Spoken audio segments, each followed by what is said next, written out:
Manever I say ma PENDREAM TV. PENDREAM TV there, I see them yopo. Mr. Pratt. Well, what you're discussing is not just about elections. What you're discussing is about the law. To a very large extent, the very basis of the law, the Constitution. What we are discussing is about ethics, not politics. And what we are discussing is about strategic considerations in elections and so on. Indeed, this ought to be a mirror, pathway into the Ghanaian society.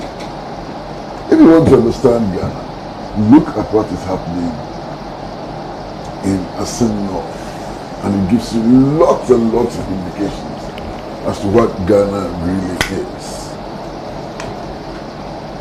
Now, it has been clear from the very beginning that the New Patriotic Party was going to do every and anything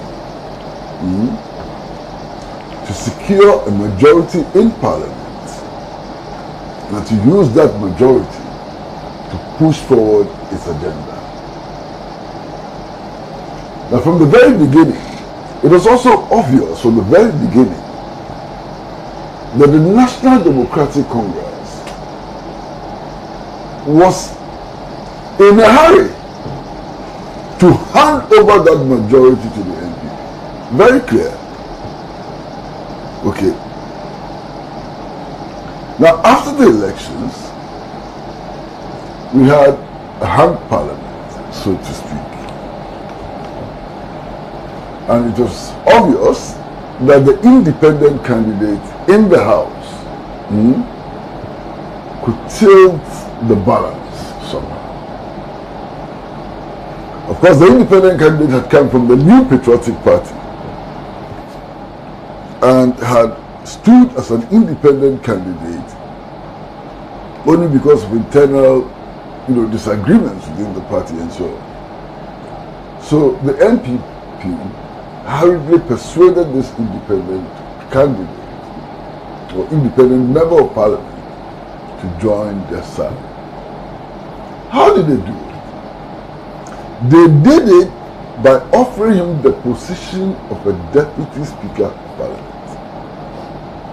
Now, if you look at the standing orders, if you look at all the regulations and so on, it was unthinkable that a deputy speaker of parliament could do some of the things that this member of parliament was allowed to do. But forget that. We have very strict rules and regulations about how we position ourselves in parliament. So, for example, if you contest elections as an independent member of parliament and you cross over, you automatically have to lose your seat. That crossing carpet. Clear. Okay? So what happened? The Speaker of Parliament, who has his roots in the National Democratic Congress, and nobody can deny that, rather than rule, now this chap could not cross over and retain his position, now came up with a new nomenclature, strange nomenclature, majority group. Something which is not known to Parliament, just in order to make this guy's defection or crossing carpet look nice and clean. And the NDC went along with it. They went along with it without question and so on. Now, when we elected a hung parliament, when we had a situation where we no longer had a majority and a minority, it was obvious that the standing orders which had been written on the basis of a majority and minority was no longer workable. And therefore, Parliament had a responsibility to write new standing orders.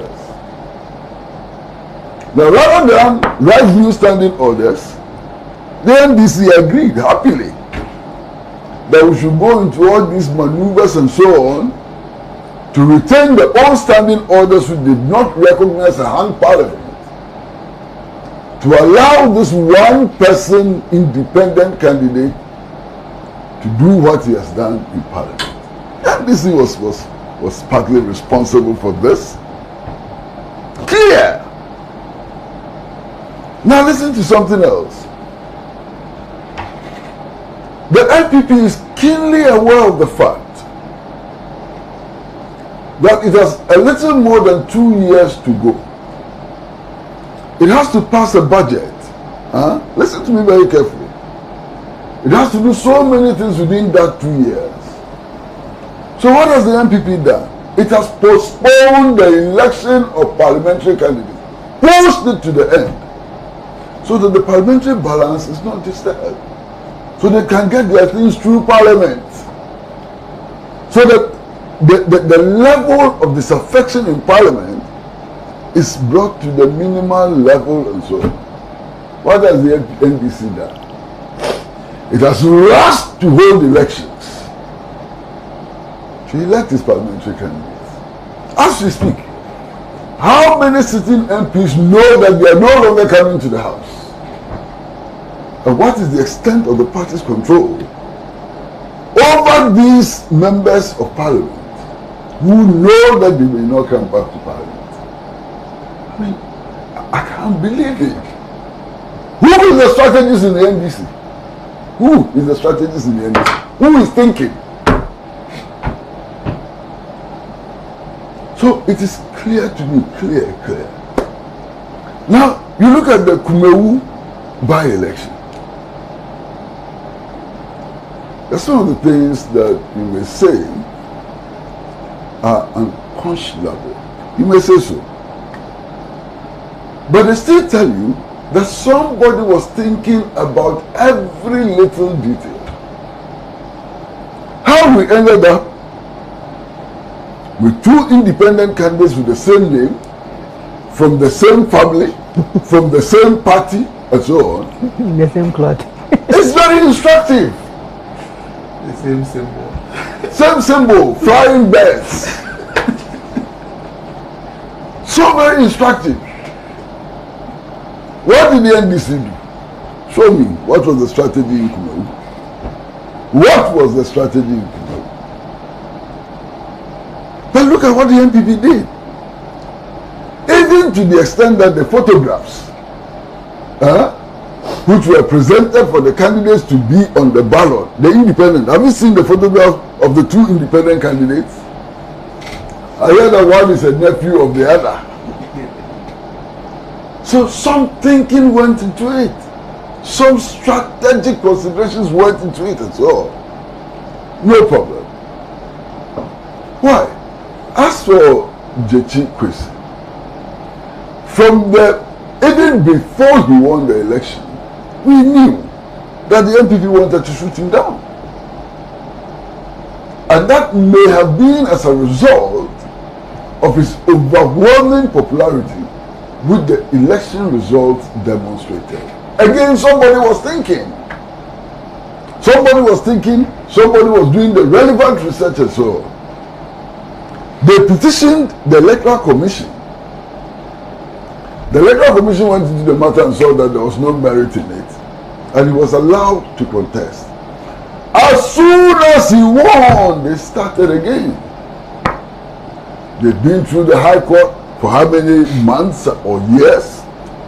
They moved from the High Court through all kinds of things. Now they went to Supreme Court. They got a judgment. Okay? Now they are not satisfied with the judgment they got from the Supreme Court and the directives they got. They are moving further.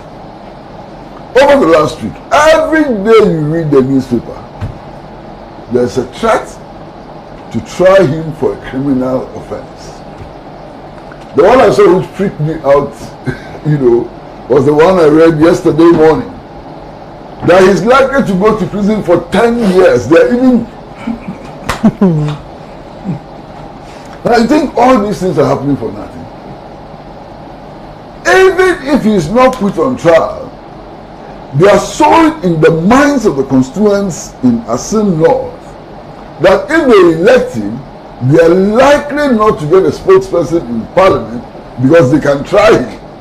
And if they try him, he'll go to prison not for 10 months but for 10 years.